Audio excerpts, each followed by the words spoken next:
Maingay ang washing machine. Parang minamartilyo, parang may graba sa loob, parang grrrr. Ganun po yung tunog, no? So maraming klaseng gearbox. Kailangan yung kalasin yung luma at para madala sa bibilhin. Ito po, malalim yung ilalim niya.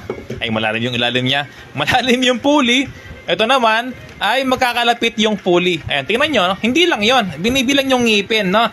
Maraming klaseng ngipin, mga repairman. So, kailangan bilangin nyo. So, paano magbilang? Ganito po, no? Ito yung ating marker, yung daliri. Ito po siya, no? Okay, dyan tayo mag-uumpisa. 1, 2, 3, 4, 5, 6. Ayan, 6. Isa pa. 1, 2, 3, 4, 5, 6, 7, 8, 9, 10, 11. Parang mali yata. Isa pa, no?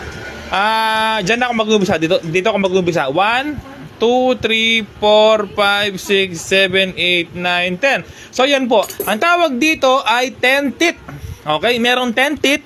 Merong 11 teeth. So, kailangan yung dalhin yung sample. Maraming klase.